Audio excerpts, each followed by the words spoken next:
Question दिया हुआ है कि वीर नाट्यम नृत्य मुख्यतः किस राज्य से संबंधित है। तो वीर नाट्यम नृत्य जो है यह आंध्र प्रदेश राज्य से संबंधित है, इसलिए इसका विकल्प नंबर बी राइट आंसर हो जाएगा। और अगला क्वेश्चन है कि वीर नाट्यम को किस प्रकार का नृत्य कहा जाता है। तो वीर नाट्यम को जो है यह बहादुरी का गीत या योद्धाओं का नृत्य कहा जाता है, इसका विकल्प नंबर सी राइट आंसर हो जाएगा। इसके अलावा अगला क्वेश्चन है कि ढीमसा नृत्य मुख्यतः किस क्षेत्र की जनजातियों से संबंधित है। तो जो ढीमसा नृत्य है यह अराकू घाट की जनजातियों से संबंधित है, इसका विकल्प नंबर ए राइट आंसर हो जाएगा। और अगला क्वेश्चन है कि ढीमसा नृत्य सामान्यतः कितनी महिलाओं द्वारा मिलकर किया जाता है। तो ढीमसा नृत्य जो है यह 15 से 20 महिलाओं द्वारा मिलकर के किया जाता है, इसलिए इसका विकल्प नंबर सी राइट आंसर हो जाएगा।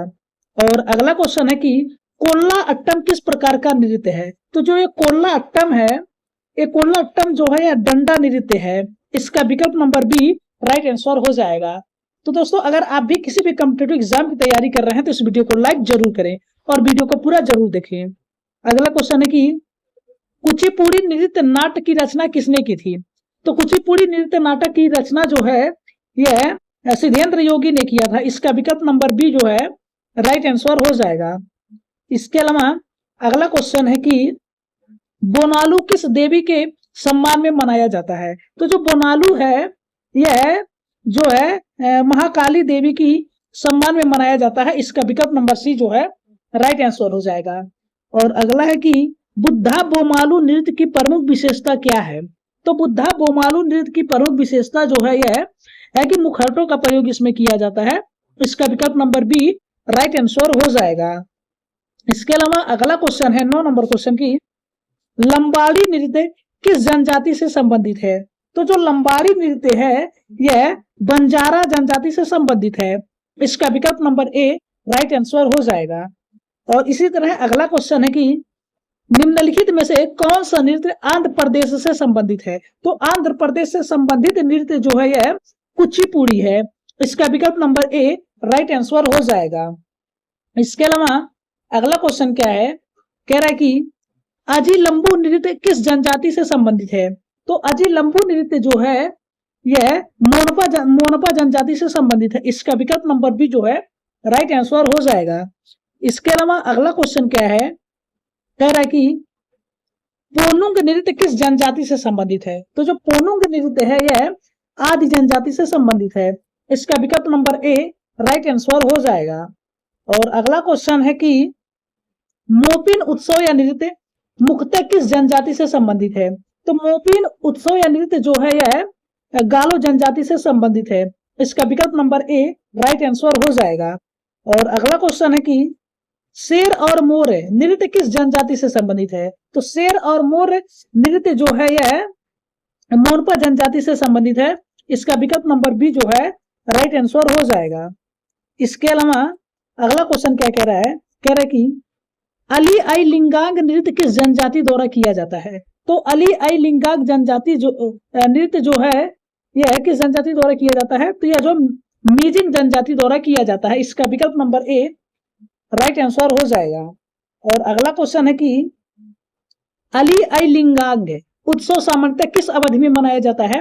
तो अली आई लिंगांग उत्सव जो है यह फरवरी से मार्च में मनाया जाता है, इसका विकल्प नंबर बी राइट आंसर हो जाएगा। तो दोस्तों ये जो जीके का प्रैक्टिस सेट चल रहा है, तो आप एसएससी या बैंकिंग के किसी भी रेलवे एग्जाम की तैयारी कर रहे हैं तो आपके लिए बहुत उपयोगी होगा, क्योंकि जो ये सब क्वेश्चन दिए हुए हैं फैतमान जो है परमार सरकार एसएससी का, उन्हीं के क्वेश्चन दिए गए हैं, उन्हीं में से छाट करके क्वेश्चन जो कि इरिक्यूटिव बेस्ड पैटर्न है।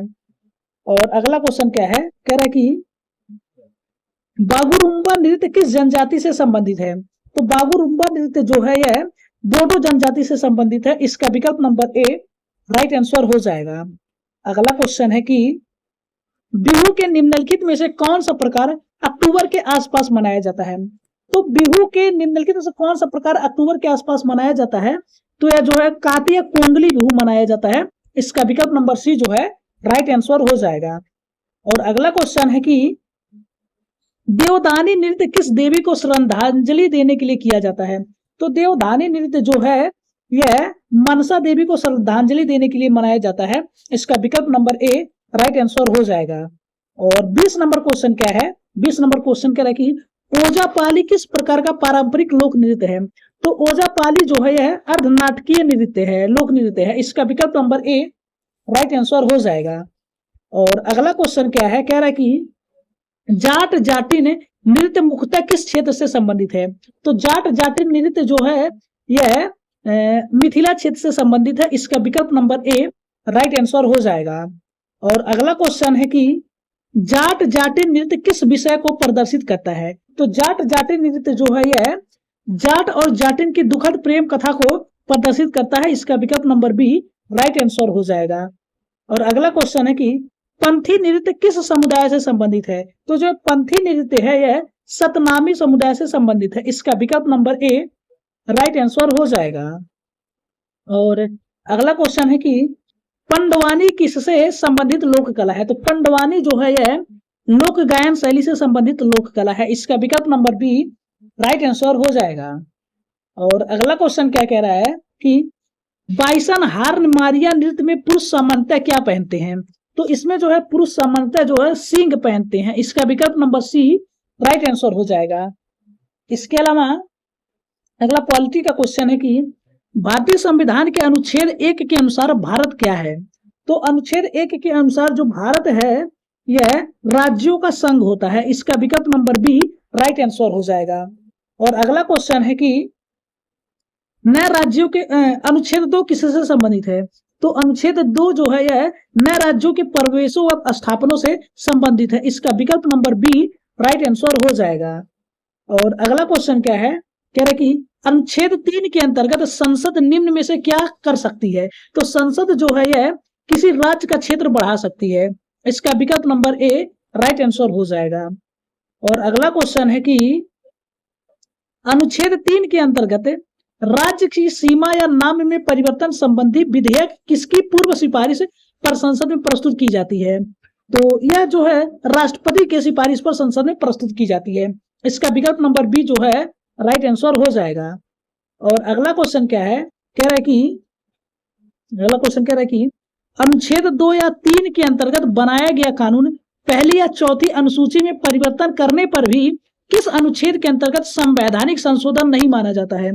तो यह जो है अनुच्छेद 368 के तहत। इसका विकल्प नंबर सी जो है राइट आंसर हो जाएगा। और अगला क्वेश्चन क्या है? कह रहा है कि यदि भारतीय क्षेत्र को किसी विदेशी देश को सौंपना हो तो किसकी आवश्यकता होती है? तो इसके लिए जो है अनुच्छेद 368 के तहत संवैधानिक संशोधन की आवश्यकता होती है। इसका विकल्प नंबर सी राइट आंसर हो जाएगा। इसके अलावा अगला क्वेश्चन क्या है? कह रहा है कि भारत बांग्लादेश सीमा समझौते से संबंधित संविधान संशोधन कौन सा था? तो यह संशोधन जो है 100वां संशोधन था। इसका विकल्प नंबर बी राइट आंसर हो जाएगा। और अगला क्वेश्चन क्या है? कह रहे कि देशी रियासतों के एकीकरण के संदर्भ में लगभग कितनी रियासतें के ने विलय पर हस्ताक्षर किए थे? तो यह जो है 562 लोगों ने हस्ताक्षर किए थे। इसका विकल्प नंबर डी राइट आंसर हो जाएगा। अगला क्वेश्चन है कि निम्नलिखित में से किस रियासत ने प्रारंभ में भारत में शामिल होने से इनकार कर दिया था? तो यह जो है जूनागढ़ ने इनकार कर दिया था। इसका विकल्प नंबर ए राइट आंसर हो जाएगा। और अगला क्वेश्चन है कि जूनागढ़ के भारत में विलय का निर्णय किसके बाद हुआ? तो जूनागढ़ के भारत में विलय का निर्णय जो है यह जनमत संग्रह के द्वारा बाद हुआ था। इसका विकल्प नंबर ए राइट आंसर हो जाएगा। और अगला क्वेश्चन है कि हैदराबाद के भारत में विलय के लिए 1948 में कौन सा सैन्य अभियान चलाया गया? तो उस समय जो है ऑपरेशन पोलो चलाया गया था। इसका विकल्प नंबर बी जो है राइट आंसर हो जाएगा। और अगला क्वेश्चन है कि एसके धर समिति का गठन किस विषय से संबंधित था? तो एसके धर समिति का गठन जो है यह राज्यों के पुनर्गठन से संबंधित था। इसका विकल्प नंबर बी राइट आंसर हो जाएगा। और अगला है कि एसके धर समिति ने राज्यों के पुनर्गठन के लिए किस आधार को प्राथमिकता दी? तो यह जो है प्रशासनिक सुविधा को आधार को प्राथमिकता दी थी। इसका विकल्प नंबर सी जो है राइट आंसर हो जाएगा। और अगला क्वेश्चन है कि जेवीपी समिति में निम्न में से कौन शामिल नहीं था? तो जेवीपी समिति में जो है एसके धर नहीं शामिल थे। इसका विकल्प नंबर डी राइट आंसर हो जाएगा। और अगला है कि जेबीपी समिति ने किस विचार को अस्वीकार किया था? तो जेबीपी समिति ने जो है यह भाषाई आधार पर राज्यों के गठन को जो है अस्वीकार किया था। इसका विकल्प नंबर बी जो है राइट आंसर हो जाएगा। और अगला क्वेश्चन है कि राज्य पुनर्गठन आयोग 1953 के अध्यक्ष कौन थे? तो राज्य पुनर्गठन आयोग 1953 के अध्यक्ष जो है यह फजल अली थे। इसका विकल्प नंबर बी राइट आंसर हो जाएगा।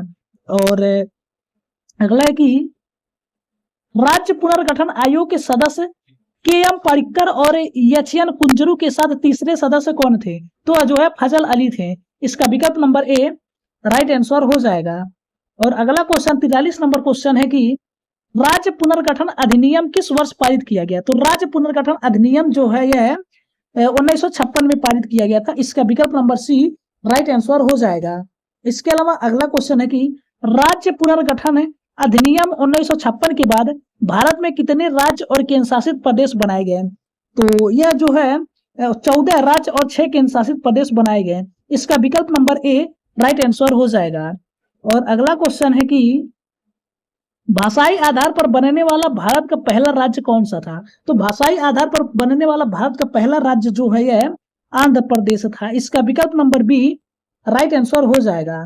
अगला क्वेश्चन है कि गुजरात और महाराष्ट्र का गठन कब हुआ? तो गुजरात और महाराष्ट्र का गठन जो है 1 मई 1960 को हुआ था। इसका विकल्प नंबर बी राइट आंसर हो जाएगा। अगला क्वेश्चन है कि निम्नलिखित राज्यों को उनके गठन या राज्य बनने के क्रम में लगाइए। पहला नागालैंड, दूसरा हरियाणा, तीसरा मेघालय, चौथा सिक्किम। तो इसमें जो है सबसे पहले एक कौन आया? तो इसमें सबसे पहले नागालैंड आया, फिर हरियाणा आया, मेघालय आया, सिक्किम आया। तो इसका विकल्प नंबर ए राइट आंसर हो जाएगा। और अगला क्वेश्चन क्या कह रहा है? कह रहा है कि छत्तीसगढ़, उत्तराखंड और झारखंड का गठन किस वर्ष हुआ? तो छत्तीसगढ़, उत्तराखंड और झारखंड का गठन जो है यह 2000 सन में हुआ था, ईस्वी में हुआ था। इसका विकल्प नंबर बी राइट आंसर हो जाएगा। और अगला क्वेश्चन है कि अनुच्छेद 239 के तहत दिल्ली को कौन सा दर्जा दिया गया? तो उसमें दिल्ली को जो है राष्ट्रीय राजधानी क्षेत्र एनसीटी दिया गया था। इसका विकल्प नंबर बी राइट आंसर हो जाएगा। तो दोस्तों अगर आप भी किसी भी कॉम्पिटिटिव एग्जाम की तैयारी कर रहे हैं और जीके में आपका स्कोर कम आ रहा है तो इस प्रैक्टिस सेट को पूरा जरूर देखिए, क्योंकि इस प्रैक्टिस सेट में जो है हम फैतमान बुक से जो है एडुकेटिव पैटर्न और पुराने एमसीक्यू जो है जो 2020 से लेकर के 18 से लेकर उन सभी क्वेश्चन को करा रहे हैं। तो इस वीडियो को लाइक जरूर, सब्सक्राइब करें। मिलते हैं अगले वीडियो में। धन्यवाद, जय हिंद।